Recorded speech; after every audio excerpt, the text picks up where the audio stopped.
Hello, Cindy, B, Scott, Patrick, and all of Dick's family and friends gathered together in Sierra Vista. This is Mike Roane, and I'm sending you this message from Nashville, Indiana, from work. And I just want to tell you how sorry I am and how saddened we are that we got the news this week of Dick's passing. But also we were able to come to see Dick and Cindy on Friday, January the 29th. We were able to be in Sierra Vista for most of the day on Friday, Saturday, and Sunday. And I have to give credit to my wife, Jan, for really urging me to check into making this trip.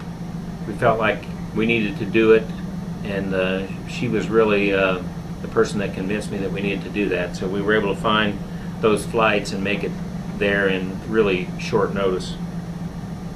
While we were there in Sierra Vista, we were also able to spend good time with Dan and Carol Wood, and also Don Van Dyne, and Betty Ridge, and Lee Lattimore, and talked about days gone by at school and those kinds of things.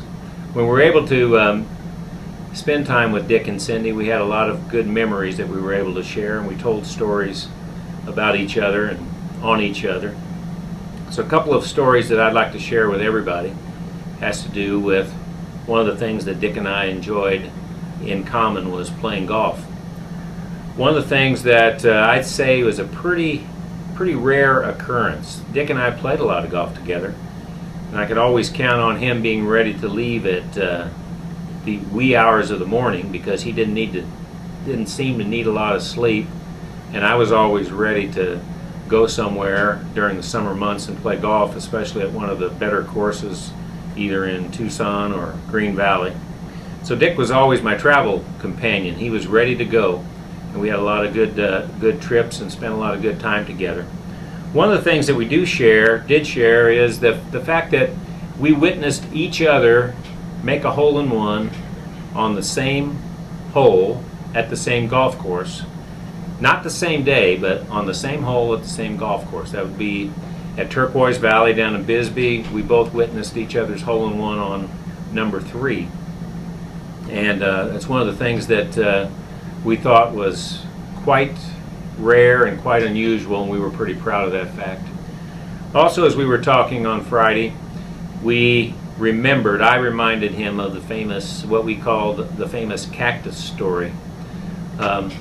On one of our trips to Tucson, we were able to play Lowe's Ventana Canyon. I believe we were actually staying there because of an A.L. Williams convention, and all of us were involved in that. Because my youngest son Eric was there, and he was a witness to this whole thing, so there's another witness. We were playing Lowe's Ventana Canyon, and we came to another par 3 hole, and it was a elevated tee box, and the green was sitting down below in the distance, some 150 yards away or so. Between the teeing area and the landing area near the green was nothing but a downhill slope of desert. On that slope were the typical cactus, rocks, mesquite, those kinds of things that might exist there.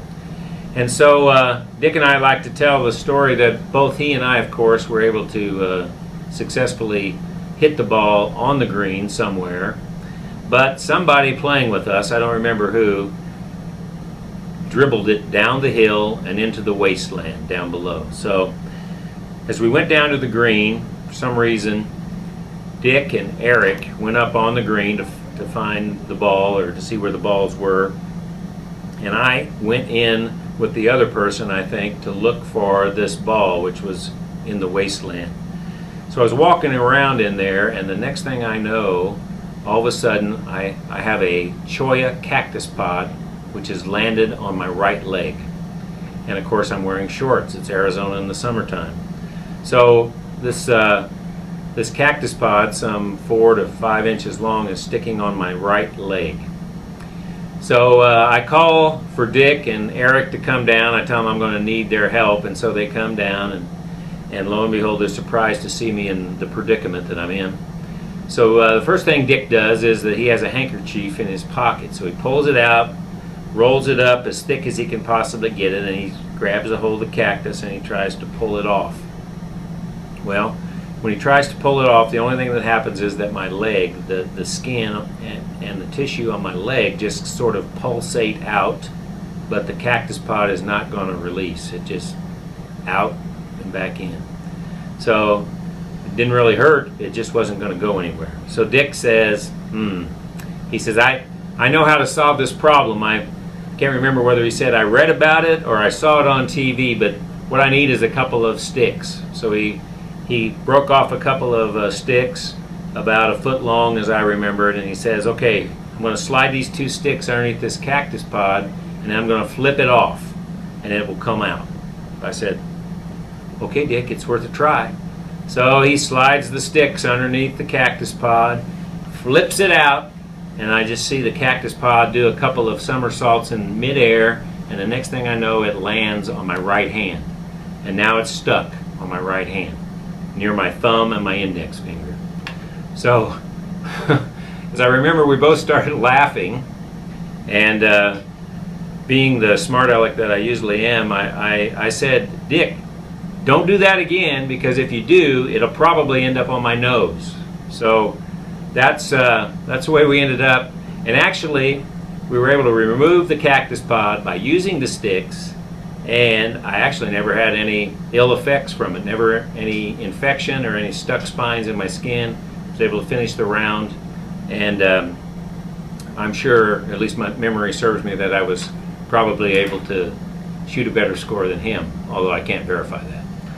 Well, that's a couple of stories about Dick Williams and Mike Roane, some of our exploits in southern Arizona.